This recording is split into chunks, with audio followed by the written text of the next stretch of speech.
السلام عليكم ورحمة الله وبركاته. ازيكم يا حبايبي؟ عاملين ايه؟ يا رب تكونوا بخير يا رب. النهاردة ننفذ مع بعض الايس كاب البسيط الرقيق ده. هنعمله خطوة بخطوة مع بعض. انا هعمله لطفلة عمرها 9 سنوات، وهنشوف ازاي ناخد المقاس بتاع الايه بتاع الشخص اللي احنا هنعمل له الايس كاب، سواء كبير او صغير.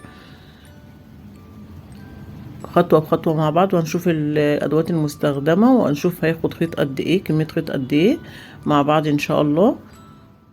علشان انفذ الايس كاب بتاعنا يا حبايبي انا هجيب شلتين. لو انا هستخدم خيط السمك بتاعه رفيع، ولو السمك بتاعه عريض هحتاج لشلة واحدة. لو انت هتعملي لون واحد، هو تقريبا هياخد في حدود 100 جرام خيط، مش اكتر. الخيط ده اسمه فلايا. الخيط ده مصري، سعره معقول وكويس في شغله جدا.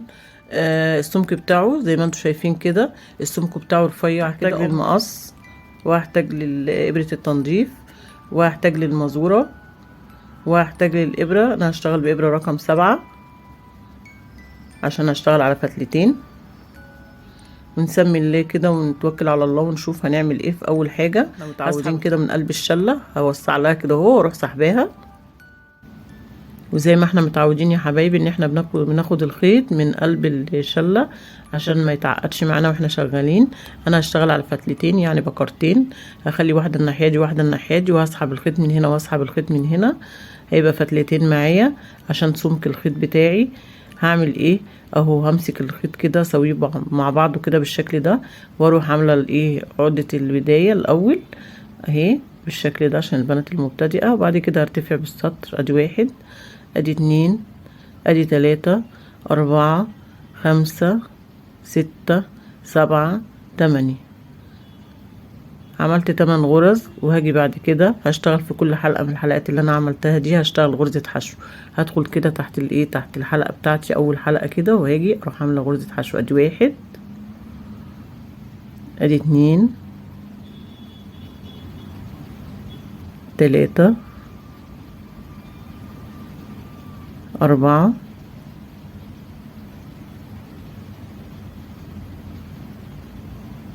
5، 6، 7. نهاية السطر معايا هيبقى معايا 7 غرز طبعا، عشان انا عاملة 8 وفيهم سلسلة ارتفاع، يبقى انا كده يبقى معايا كام؟ 7.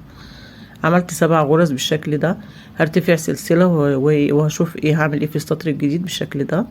وهاجي تحت الحلقتين في اول غرزة معايا هشتغل تحت الحلقتين. هدخل كده تحت الحلقتين وهسحب الخيط بتاعي واخرج من الحلقتين مرة واحدة. ادي اول غرزة. تاني غرزة هدخل في الحلقة الخلفية كده بالشكل ده، هسحب الخيط بتاعي واخرج اعمل غرزة حشو. واللي بعديها برضو هشتغل في الحلقة الخلفية، ادخل كده اسحب الخيط واعمل غرزة. يبقى ده كده معايا 3. والرابعة في الحلقة الخلفية، الخامسة برضو في الحلقة الخلفية، هدخل كده في الحلقة الخلفية. والستة برضو في الحلقة الخلفية بالشكل ده. والغرزة الأخيرة هنعملها تحت الحلقتين. هدخل تحت الحلقتين في الغرزة الأخيرة بالشكل ده. ونخلي بالنا عشان الغرزة الأخيرة بتبقى دايما متنية كده ومش باينة عشان عدد الغرز ما يقلش معايا. هشتغل كده بالشكل ده زي ما انتم شايفين. عملنا 7 غرز، الأولى في الحلقة تحت الحلقتين، والأخيرة تحت الحلقتين، والخمس غرز اللي في النص عملناهم في الحلقة الخلفية. ارتفع سلسلة والف الشغل واشتغل برضو الأولى نفس السطر اللي فات، تكرار للسطر اللي فات. والتانية هعملها في الحلقة الخلفية، والتالتة في الحلقة الخلفية، رقم 4 في الحلقة الخلفية بالشكل ده، والخامسة،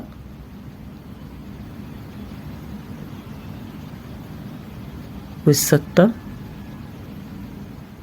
هاجي رقم 7 ادخل تحت الحلقتين، اخر غرزة عندي هنعدهم هنلاقيهم كده كام؟ كده عملنا 6. هاجي في رقم في رقم 7 اروح داخلة تحت الحلقتين وهدخل بالشكل ده واسحب الخيط واخرج من حلقتين مرة واحدة وارتفع سلسلة للسطر الجديد. برضو اول غرزة معايا هعملها تحت الحلقتين، وبعد كده في كل غرزة من الغرز هشتغل في الحلقة الخلفية. وهكذا يا حبايبي معايا 7 غرز. واتأكد كل سطر ان انا بعمل 7 غرز. هشتغل الغرزة الاخيرة تحت الحلقتين بالشكل ده، واروح اهو بالشكل ده زي ما انتم شايفين. اعد 1 2 3 4 5 6 7. اول غرزة معايا في الحلقة ايه تحت الحلقتين، واخر غرزة في تحت الحلقتين، والغرزة اللي في النص بعملها ايه في الحلقة الخلفية بالشكل ده. هفضل بقى شغالة كده لحد ما اخلص الدوران بتاع رأس الشخص اللي انا بعمله. يعني مثلا ايه كل شخص ايا كان كبير او صغير، انا هبتدي البداية بتاعتي كده هيبقى معايا الشكل ده، والاخيرة تحت الحلقتين، والغرز اللي هي في النص 5 غرز هعملهم في الحلقة الخلفية لحد ما اخلص الدوران بتاع الرأس بتاعي كله بنفس الشكل زي ما انتوا شايفين يا حبايبي. هخلصه وارجع لكم تاني عشان نشوف هنكمل نعمل ايه. فضلت رايحة جاية بالسطور يا حبايبي لحد ما خلصت الارتفاع اللي انا عايزاه بالشكل ده اهي. ده كده الدوران بتاع الرأس بتاعي، وزي ما انتوا شايفين كده الغرزة بتاعتي بيبقى فيها مطة كده خفيفة. هقيسها برضو بالمزورة عشان اوريكم انا عملت ايه. انا بالنسبة للطفلة اللي انا بعمل لها هي مقاسها ايه 50. لو عندك مزورة وبتقيسي بيها هتلفيها حوالين دوران رأس الشخص اللي انت هتعمليه وايه، وهتقيسي المقاس بتاعك وتعملي تقللي حوالي 3 سنتي او حاجة عشان خاطر ايه تعملي حساب المطة اللي في الايه في الشغل البليسيه ده زي شغل بليسيه. هاجي كده هقيس زي ما انتوا شايفين كده بالشكل ده اهو. انا عاملة عندي 47 غرزة 47 سنتي اقصد بالشكل ده. يعني مثلا ايه لو مطيتها شوية هتوصل لايه لل50، وده الدوران اللي انا ايه عايزاه. هعمل حساب المطة بتاعتي تمام. انت لو ما عندكيش مزورة بتقيسي بقى على رأس الشخص اللي انت بتعمليه على طول، بتلفي الشغل بتلفي الجزء ده كده اهو حوالين رأس الشخص اللي انت بتعمليه. سطر جديد هرتفع سلسلة كده بالشكل ده، وهاجي هنا انا عندي هنا 7 غرز وهنا 7 غرز بالظبط. كل غرزة قدام الغرزة بتاعتها تحت الحلقتين كده هدخل اكني هعمل غرزة جديدة، واروح داخلة تحت الايه الغرزة الاولانية من الناحية التانية بالشكل ده اهو. هدخل كده واروح سحب الخيط بتاعي واخرج بمنزلقة، اخرج اسحب الخيط كده واخرج بمنزلقة بالشكل ده. اجي الغرزة اللي بعديها برضو رقم 2 تحت الحلقتين، والغرزة اللي ايه اللي قدامها على طول، واروح سحب الخيط واخرج بمنزلقة. والغرزة اللي بعديها برضو تحت الحلقتين بالشكل ده، واللي بعديها رقم 3 واروح ايه سحب الخيط واخرج بمنزلقة. والغرزة رقم 4 برضو من هنا و4 من هنا، واسحب الخيط واعمل منزلقة بالشكل ده. والغرزة اللي بعديها برضو اهو رقم 5، والغرزة رقم 6 هدخل كده تحت الحلقتين، والغرزة اللي قدامها على طول واسحب الخيط واخرج بمنزلقة. وبعد كده اخر غرزة معايا هدخل فيها كده تحت الحلقتين برضو، والغرزة الاولانية من السطر التاني بالشكل ده، واروح سحب الخيط واقفل المنزلقة. بعد ما قفلت كده السطر بتاعي اجي اروح ايه عاملة سلسلة بالشكل ده، واروح لفة الشغل معايا، اخلي الخياطة الداخلية كده لجوه كده. انا ارتفعت بسلسلة هشتغل ادي 1 ادي 2، يبقى كده عملت 3 سلاسل معايا واعتبرهم اول عمود. هاجي بقى هنا هشتغل السطر ده كله بغرزة العمود بلفة تمام. هشتغل بقى طبعا انا ما عنديش غرز واضحة من الجنب، فانا هشتغل ادي اول عمود. في عندي الغرزة بتاعت البليسيه هتلاقي غرزة لجوه وغرزة لبره. فوق الغرزة اللي لجوه دي بنعمل واحدة عمود بلفة، وفوق الغرزة اللي لبره بنعمل عمود بلفة عشان نضمن ان احنا عملنا فوق ايه كل سطر عمود بلفة بالشكل ده اهي. شايفين اهي السطر بصوا غرزة لجوه وغرزة لبره. هعمل قدام كل غرزة اهو بالشكل ده. ادي اول واحدة اهي هدخل كده وادخل ايه اخرج من حلقتين في حلقتين، والغرزة اللي جوه هعمل كده برضو واخرج من حلقتين في حلقتين. هفضل ماشية طول السطر غرزة عمود بلفة في كل ايه قدام كل سطر من السطور بتوعي هعمل 1 بالشكل ده لحد ما اخلص السطر كله بنفس الايه الطريقة.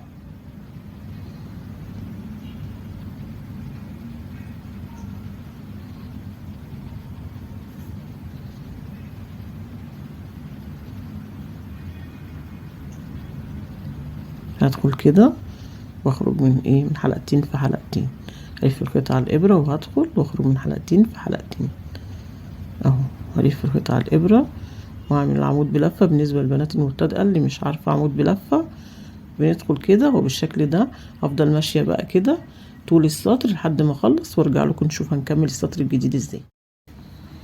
خلصت السطر يا حبايبي زي ما انتم شايفين اهو. عملت عمود بلفة في كل الايه قدام كل سطر من السطور بتاعتي، او الغرزة اللي هي البارزة لبره والغرزة اللي جوه في كل سطر عملت ايه غرزة عمود بلفة بالشكل ده.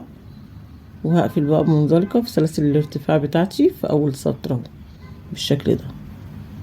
هخرج كده بمنزلقة وارتفع سلسلة، وبعدين اعمل غرزة حشو في نفس مكان.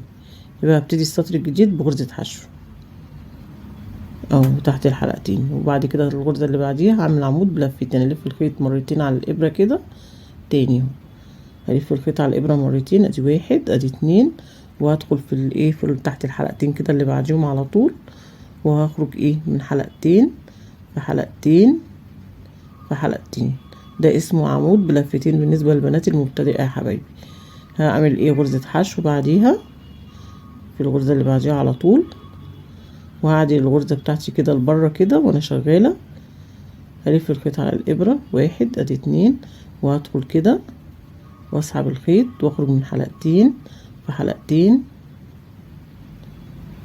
في حلقتين، وبعد كده هعمل غرزة حشو بالشكل ده، واعدل الغرزة بتاعتي اخليها بارزة لبره كده. لازم كل غرزة لازم ايه اعدلها كده واخليها بارزة لبره. هلف الخيط على الابرة وهو مرتين، واخرج من حلقتين في حلقتين في حلقتين بالشكل ده. واللي بعديها على طول هتبقى حشو. هسحب الخيط كده من تحت الحلقتين واخرج من حلقتين مرة واحدة، واعدل ايه الشغل بتاعي بالشكل ده. السطر ده كله هيبقى كده. اول غرزة هتبقى معايا ايه اهو، هشتغل غرزة ايه عمود بلفتين، اخرج من حلقتين في حلقتين، والغرزة اللي بعديها على طول بتبقى حشو. طول السطر هيبقى كده غرزة ايه عمود بلفتين وغرزة حشو، واشتغل واعدل الشغل بتاعي عشان خاطر اخلي الغرزة بتاعتي بارزة لبره بالشكل ده. الغرزة بتاعتي معتمدة على ايه سمك الخيط العريض، عشان كده السميك، عشان كده عشان العمود بلفتين يبقى بارز لبره. لو عملتها بسمك خيط رفيع مش هتديكي نفس الايه نفس الفكرة ونفس النتيجة، خدي بالك. هدخل كده تحت الايه تحت الحلقتين بالشكل ده واعمل غرزة حشو بس، وهكذا طول السطر يا حبايبي غرزة حشو وعمود بلفتين لحد ما اخلص السطر كله يبقى نفس الطريقة. هفضل ماشية بقى لاخر السطر كده غرزة ايه عمود بلفتين وغرزة حشو لحد ما اخلص واعدل الشغل بتاعي كل مرة كل غرزة كده عشان خاطر اخلي العمود يبقى بارز لبره لحد ما اخلص السطر كله بنفس الطريقة. اخلصه باذن الله وارجع لكم تاني عشان نشوف هنعمل ايه في السطر الجديد. يبقى بصوا الغرز عندي هتبقى بالشكل ده اهو. وخلصت السطر يا حبايبي زي ما انتوا شايفين بالشكل ده. ونعدل الشغل بتاعنا ونخلي بالنا عشان خاطر ساعات الغرزة بتبقى داخلة لجوه كده، لا نخرجها نعدلها كده بالشكل ده سطر بسطر كده نعدل الشغل بتاعنا، وبعد كده نقفل بقى السطر مع بعض ده ان شاء الله. اخر غرزة عندي كانت حشو كده عمود بلفتين حشو.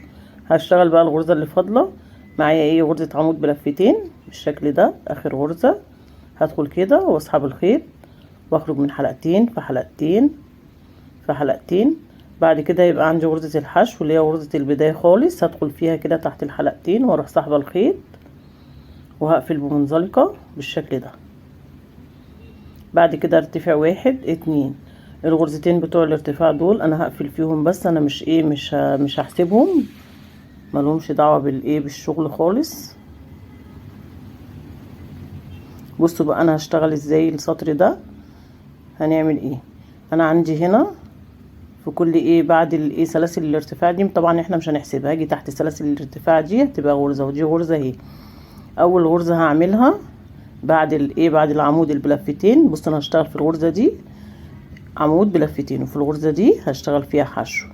ما بين كل غرزة وغرزة هلاقي فيه الفتحتين دي، اول فتحة هشتغل فيها عمود بلفتين وتاني فتحة هشتغل فيها غرزة حشو. المهم ان العمود بلفتين هيبقى في النص بين الايه بين العمود ده والعمود ده بالشكل ده. بصوا غرزتين، اول واحدة هعمل فيها بعد العمود على طول هشتغل غرزة ايه عمود بلفتين وبعديهم غرزة حشو.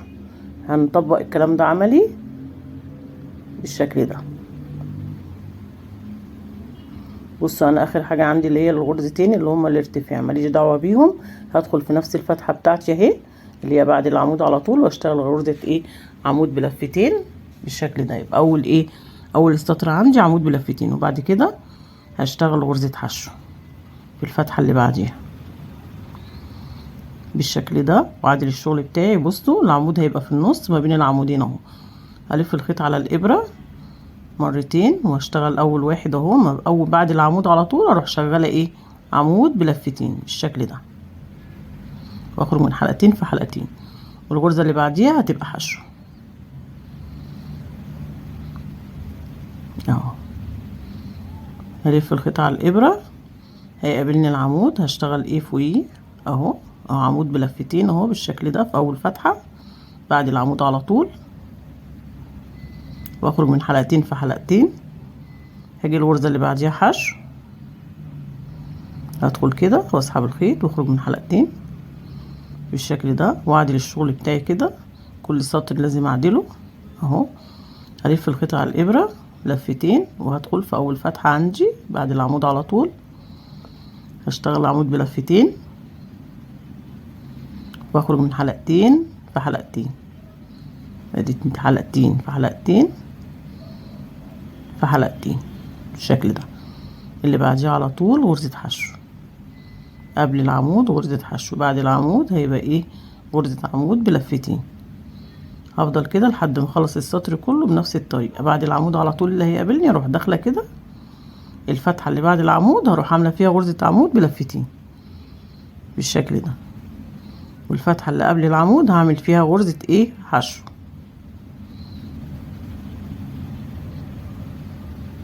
هدخل كده الفتحتين بيبقوا واضحين عندي اهو، هدخل كده واروح سحب الخيط بتاعي واعمل غرزة حشو. هفضل ماشية طول السطر بنفس الطريقة اهو زي ما انتوا شايفين يا حبايبي. المهم ان انا عندي الغرزة بتاعت العمود بلفتين تبقى بين العمودين اهو، شايفين هتبقى بين العمودين زي ما انتوا شايفين. اخلص السطر كله بنفس الطريقة ونشوف هنكمل السطر الجديد نعمل فيه ايه. وصلت لاخر السطر يا حبايبي زي ما انتوا شايفين. هاجي بقى هنقفل السطر مع بعض. انا سايبه اخر غرزتين هعملهم معاكم. اخر حاجه عندي كانت غرزه الحشو، هشتغل بعديها غرزه عمود بلفتين على طول في الفتحه اللي هي ايه وبعد العمود على طول اهي. هدخل واسحب الخيط واخرج من حلقتين في حلقتين في حلقتين، والغرزه اللي بعديها على طول هشتغل غرزه حشو بالشكل ده. بعد كده عندي سلاسل الارتفاع اللي احنا كنا عاملينها. طبعا سلاسل الارتفاع دي احنا بنرتفع بس كده بس ما بنحسبهاش. هقفل الغرزة بتاعتي بعد سلاسل الارتفاع كده في الغرزة اللي هي بتاعت العمود بلفتين من فوق كده، هدخل تحت الحلقتين كده اهو بالشكل ده، وهسحب الخيط واخرج بمنزلقة على طول نفس الطريقة، وارتفع سلسلتين بالشكل ده. انا قفلت السطر. هتيجي بقى ازاي بنفس مكان الارتفاع بتاعي كده من تحت كده، انا هدخل فين اهو زي ما انتوا شايفين يا حبايبي اهو اول فتحة عندي بعد العمود على طول، اول فتحة عندي هدخل فيها وادخل ايه اسحب الخيط كده واخرج من حلقتين في حلقتين في حلقتين عمود بلفتين. وطبعا اللي بعديها على طول هتبقى حشو. هدخل كده اسحب الخيط واعمل ايه واخرج من ايه من حلقتين على طول واعدل الشغل بتاعي. هلف الخيط على الابرة وهدخل بعد العمود على طول زي ما احنا عملنا السطر اللي فات، يعني ده تكرار للسطر اللي فات يا حبايبي. هشتغل بعد العمود على طول ايه عمود بلفتين، والغرزة اللي بعديها هتبقى حشو. قبل العمود بتبقى حشو، بعد العمود عمود بلفتين بالشكل ده. اخرج من حلقتين في حلقتين، وبعدين باجي هنا بروح ايه شغالة غرزة حشو وهكذا، واللي بعديها عمود بلفتين حشو، وبعديها تكرار للسطر اللي فات. مش هعمل اي حاجة غير اني بكرر الايه الغرزة بتاعتي بالشكل ده، واعدل السطر معايا كده واعدل الشغل معايا طول ما انا شغالة. بصوا شايفين برضو نفس الايه الفكرة ان احنا هنعمل عمود بلفتين، هيبقى بين برضو الايه بين العمود ده والعمود ده العمود بلفتين بنفس الطريقة بتاعت السطر اللي فات، والغرزة اللي بعديها على طول حشو بالشكل ده. هفضل بقى ماشية كده طول السطر لحد ما اخلص السطر كله برضو واقفله معاكم ونشوف هنعمل ايه في السطر الجديد. وارتفعت يا حبايبي ب3 سطور تكرار للسطر واحد بالشكل ده اهو، وهقفل معاكم الايه السطر ده هقفله بمنزلقة بعد سلاسل الارتفاع على طول عندي هدخل تحت الحلقتين كده اهو في الحتة دي، او اسيب سلاسل الارتفاع وبعدهم على طول في ايه، في حلقتين هدخل تحتيهم بالشكل ده، واروح سحبة الخيط واخرج منه ايه بغرزة منزلقة بالشكل ده. وجي بقى ايه هنا هبدأ بقى اقيس اشوف انا ارتفعت بقد ايه عشان اغير اللون بتاعي. كده انا عملت كام؟ انا عملت 11 سنتي، الارتفاع بتاعي 11 سنتي لحد دلوقتي. هغير اللون بقى ازاي؟ هدخل اللون الابيض زي ما انتم شايفين اللون الابيض سميك ازاي. طبعا انا مشتغل على ايه، على فتلتين، ده هشتغل على فتلة واحدة طبعا عشان خاطر يبقى ايه مناسب. هاجي بقى هسحب الخيط ازاي كده بالشكل ده، خدي بالك معايا. هاخد طرف الخيط كده زي ما انا كده شغاله، وهسحب واشد الخيط كويس بتاعي اللي هو الاولاني، وهاجي واروح سحبه الخيط مدخله في الايه في السلسله بتاعتي بالشكل ده، واشد الخيط كده كويس من هنا ومن هنا، واقص بقى الخيط، اسيب جزء بس صغير عشان ادخله تحت الشغل اهو. وبعد كده نقعد عقده عاديه خالص عشان بس ايه نضمن انها ما تفكش. ادي واحد، ادي اتنين بالشكل ده. بعد كده بقى هرتفع، ادي ايه سلسلة بالشكل ده، وهاجي الف الخيط على الابرة مرتين، وهدخل بعديه على طول اروح عاملة ايه عمود بلفتين في اول السطر اهو، في اول فتحة عندي بعد العمود بالشكل ده. واللي بعديها على طول هعمل حشو نفس الايه، نفس اللي انا كنت بعمله في السطور اللي فاتت بالظبط بالشكل ده. واستعدل برضو الشغل بتاعي بنفس الطريقة، هلف الخيط على الابرة وبعد العمود على طول هدخل تحت الحلقتين، اروح داخله كده عامله عمود بلفتين واخرج من حلقتين في حلقتين، واللي بعديها حشو بالشكل ده، والف الخيط على الابره مرتين وهعمل عمود بلفتين. بس يبقى السطر ده كل اللي انا عملته ان انا غيرت اللون بس يا حبايبي، ونفس الغرزه هي ونفس الفكره هي زي ما انا ماشيه كده، غرزه عمود بلفتين وغرزه غرزه حشو. طبعا ايه بعد العمود على طول بنشتغل غرزة العمود بلفتين، وقبل العمود بنشتغل غرزة الحشو عشان خاطر الغرزة بتاعتي البارزة دي تبقى موجودة، المنتفخة دي تبقى ايه، تبقى ما بين الغرزتين بالشكل ده. هفضل ماشية بقى بنفس الفكرة وبنفس الطريقة كده لحد ما اوصل للارتفاع اللي انا عاملاه، اعمل 11 سنتي زي ال 11 سنتي دول، وبعدين اجيلكم نقفل الايه، نقفل الايس كاب مع بعض. ارتفعت بالسطور يا حبايبي لحد ما وصلت للطول اللي انا عايزاه بقى بالشكل ده. وهنبدأ بقى في التناقص بتاعنا.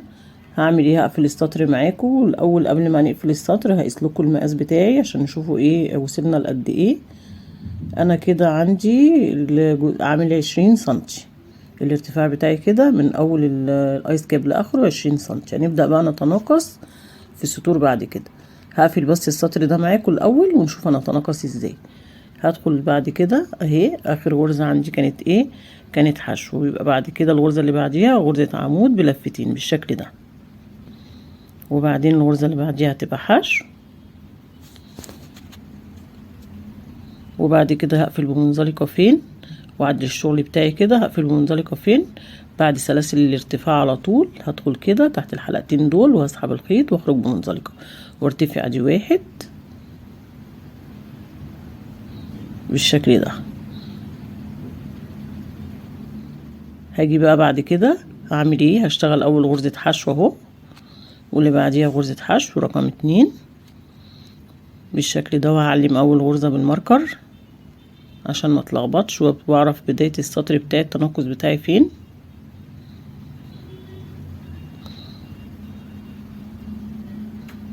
هاجي بقى في الغرزة رقم 3 ورقم 4 اخدهم مع بعض اهو، هتناقص يعني اخد الغرزتين في غرزة واحدة. بصوا هدخل تحت الحلقتين كده، سحبت الخيط يبقى كده معايا 3 على الابرة، اخرج منهم كلهم مرة واحدة كده. انا عملت ايه، غرزتين في غرزة واحدة.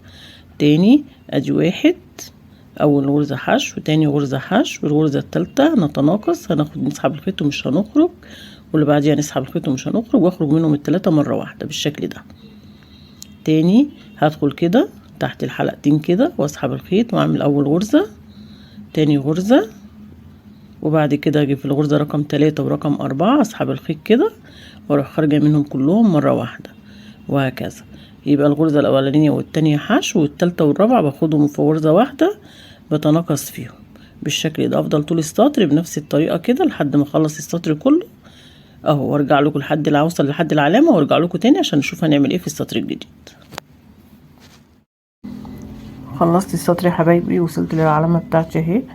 عملت غرزتين حشو، في التالتة والرابعة كنت بتناقص. هشيل الماركر كده وهقفل بقى منزلقة مكان الغرزة بتاعت الحشو بتاعتي بالشكل ده. هدخل كده واسحب الخيط واخرج بايه بمنزلقة بالشكل ده، وارتفاع سلسلة. هدخل كده واسحب الخيط واقفل بمنزلقة وارتفاع سلسلة للسطر الجديد، وادخل في نفس مكاني اعمل اول غرزة حشو، واعلم برضو العلامة بتاعتي في اول غرزة عشان ما تتلخبطش. والغرزة اللي بعديها برضو هعمل حشو بالشكل ده، وبعدين اجي في الغرزة التالتة والرابعة زي السطر اللي فات بالظبط اتناقص فيهم. هشتغل ادي اول غرزة، ادي تاني غرزة حشو، والتالتة والرابعة برضو هتناقص فيهم، يعني تكرار للسطر اللي فات بالظبط. هشتغل ادي اول غرزة، تاني غرزة، وفي الغرزة التالتة والرابعة هدخل كده مش هخرج، وبعدين هدخل كده مش هخرج، معايا 3 اخرج منهم مرة واحدة، وهكذا يا حبايبي. نفس التكرار بتاع السطر اللي فات هنعمله لحد ما اوصل برضو للعلامة بنفس بنفس الطريقة. هخلصه برضو وارجع لكم تاني عشان نشوف هنكمل السطر، هنكمل بقية الايس كاب ازاي. وصلت للعلامة بتاعتي، هشيلها واقفل منزلقة مكان العلامة بالشكل ده. هدخل كده تحت الحلقتين واسحب الخيط واخرج منزلقة وارتفع سلسلة في نفس مكاني، هعمل غرزة حشو بالشكل ده. هدخل كده تحت الحلقتين واعمل غرزة حشو وهحط العلامة بتاعتي برضو. عملت غرزة، هشتغل غرزة تانية برضو حشو، ادي 1 2 كده، وبعد كده هشتغل التالتة والرابعة تناقص زي السطر اللي فات واللي قبليه. هشتغل غرزة ادي 1 2، وبعدين التالتة والرابعة برضو هتناقص، يعني نفس التكرار بتاع السطر اللي فات واللي قبليه لحد ما اخلص السطر كله واوصل للعلامة ونشوف هنعمل ايه بعد كده. وصلت لاخر السطر يا حبايبي اهو لحد العلامة بتاعتي. هدخل ايه كده واعمل منزلقة بالشكل ده واسحب الخيط واخرج بالشكل ده واخد سلسلة واسحب الخيط بقى كده واخد جزء كده عشان اكمل بيه بالابرة بتاعت التنظيف بتاعتي، اقفل باقي الايس كاب بيها بالشكل ده. هسحب بقى كده الخيط اخرج بيه كده بالطريقة دي. هلضم بقى الابرة بتاعتي، ابرة التنظيف العادي، هدخل الخيط كده فيها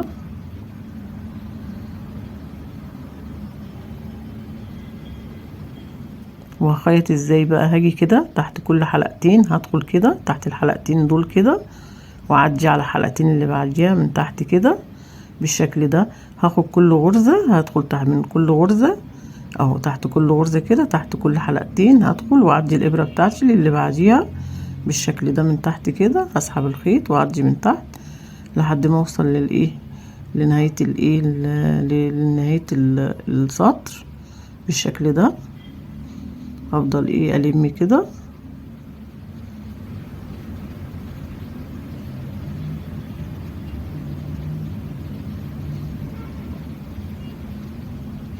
اخر غرزة عندي هشتغلها بقى، وبعد ما اخلص اروح لما الخيط كده بالطريقة دي عشان اضيقه اهو. هسحب الخيط كده واضيقه كويس بالشكل ده، وهاجي بقى هدخل بالابرة بتاعتي كده عشان اثبت الجزء ده كده اهو. هسحبه كده زي ما انتوا شايفين يا حبايبي. هدخل بالطول مرة وبالعرض مرة كده حوالين الجزء الدايرة دي بالشكل ده. ادي او واحدة كده وغرزة عكسها بنفس الطريقة من جوه كده واروح داخلة،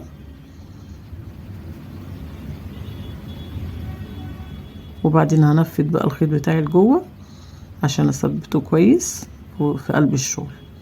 بصوا هسحب الخيط كده اهو، هروح قلب الشغل هيبقى الشكل ده معايا زي ما انتوا شايفين كده اهو. هقلب بقى الشغل بتاعي لجوه، شايفين اهو. هروح قلب الشغل بقى لجوه كده.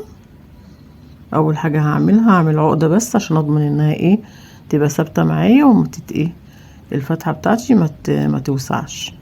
هدخل كده واسحب الخيط واعمل ايه واعمل عقده بالشكل ده كده. انا طبقت عليها جامد. هبدأ بقى ادخل جزء من الخيط بتاعي تحت الشغل كده، وبعد كده اقص الخيط عادي بالشكل ده.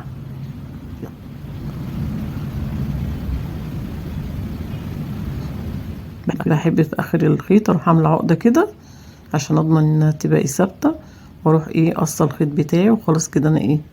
انا خلاص هفنش الشغل كده بالطريقه دي، واروح ارجعه تاني. هدخل بقى الخيوط دي كده واظبط الدنيا وارجع لكم تاني عشان خاطر نكمل. قفلت الايس كاب بتاعي حبايبي بالشكل ده زي ما انتوا شايفين. فاضل بقى نركب كرة البونبون، وهنعملها مع بعض بطريقة سهلة وبسيطة قوي، ممكن تنفذيها بكل سهولة. هجيب حرف الخيط كده والف الخيط على ايدي. طبعا انا عايزة الكرة بتاعت البونبون كبيرة، فهلف الخيط على الاربع صوابع كده. لو عايزاها صغيرة بلف على صباعين، ولو عايزاها اكبر من كده بجيب كرتونة ولا اي حاجة بعمل عليها. بلف الخيط بقى بطريقة عشوائية كده اي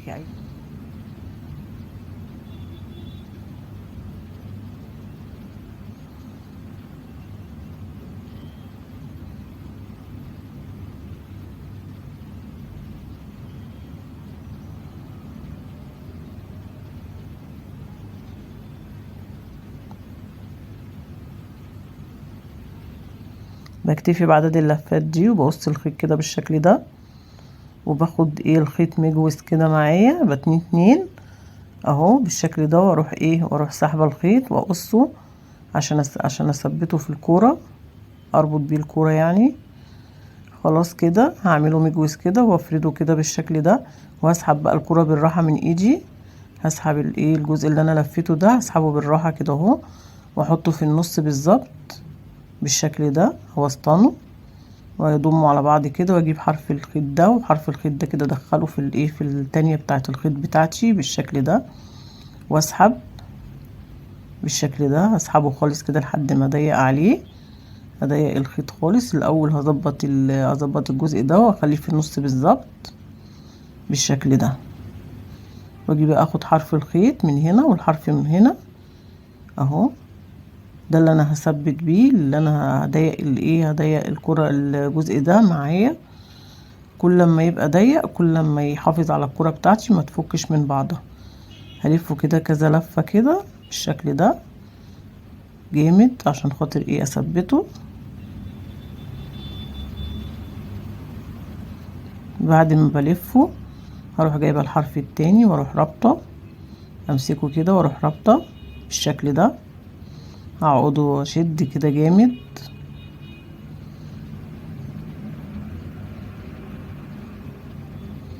شد نربط رابطه واتنين،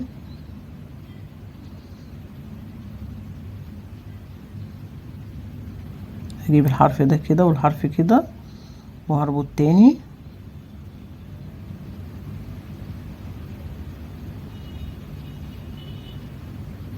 هربط تاني برضو اثبته جامد عشان ما يفكش مني. هعمل ايه بعد كده؟ هجيب المقص بقى وافتح التنايات بتاعتي دي كلها. بعد ما اظبطها كده اروح فاتحه التنايات دي كلها بالشكل ده، افتح التنايات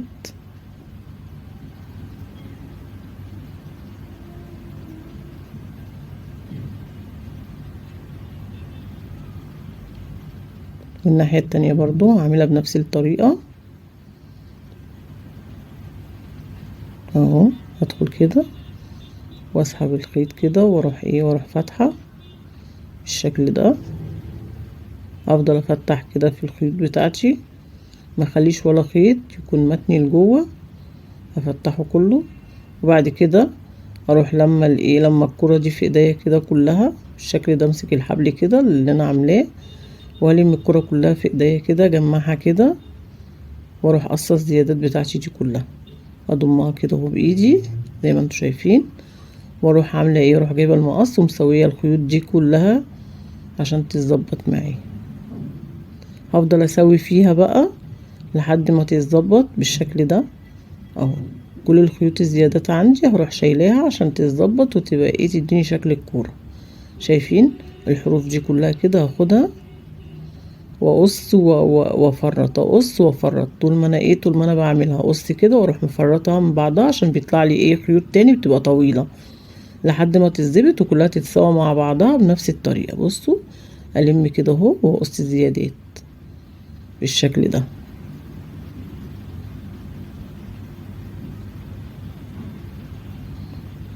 اهو. عايزه اجيب فرشه اسرحها مفيش مشكله، هي بتتفكك لوحدها من بعضها اصلا اهي. افضل بقى افرط فيها كده واقص زيادات واقص زيادات لحد ما تتساوى معايا خالص.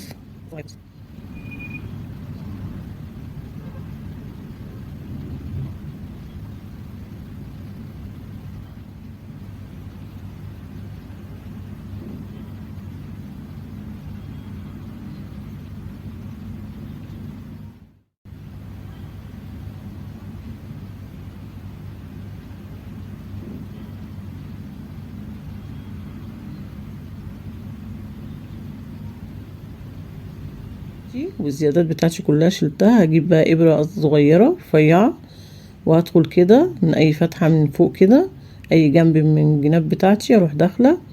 انا عندي حرفين في الكوره انا عاملاهم، هسحب واحد منهم، هسحب فتله يعني فتلتين، هسحب واحد من الناحيه دي، فتله من الناحيه دي وفتله من الناحيه الايه المقابله ليها بالشكل ده. اسحب واحده واجي الناحيه التانية المقابله ليها على طول واروح سحبه الفتله التانية. نخلي بالنا ما نسحبهمش من ناحيه واحده عشان ايه نثبتها ما تبقاش ما تتحركش، تبقى ثابته كويس بالشكل ده اهو زي ما انتم شايفين يا حبايبي. واروح جايه كده داخله من جوه واروح رابطه الفتلتين في قلب بعض كده، اروح رابطه، هربط بقى كذا رابطه كده بالشكل ده. واقص الزياده بتاعتي، عايزه ادخلها في وسط ادخل جزء في وسط الشغل زي ما انا عايزه، بس هو الخيط اصلا لما بيتعقد الصوف ما بيفكش، فانا هكتفي كده وهروح اقص الخيط بتاعي بالشكل ده اهو. وبكده حبايبي انا وصلت لنهايه الفيديو، وده الشكل النهائي بتاع الايس كاب بتاعنا زي ما انتم شايفين، يلبس الطفله اللي عمرها 9 سنوات. وزي ما انتم شايفين يا حبايبي احنا بنتحكم في المقاس ازاي، زي ما انا قلت لكم في اول الفيديو، من الجزء اللي تحت ده على حسب دوران رأس الشخص اللي احنا بنعمل له. وده الشكل النهائي بتاعي. وبكده انا اكون خلصت الفيديو. لو عجبك الفيديو ما تنسينيش في اللايك والشير وفعلي الجرس عشان يوصلك مني كل جديد. والسلام عليكم ورحمة الله وبركاته.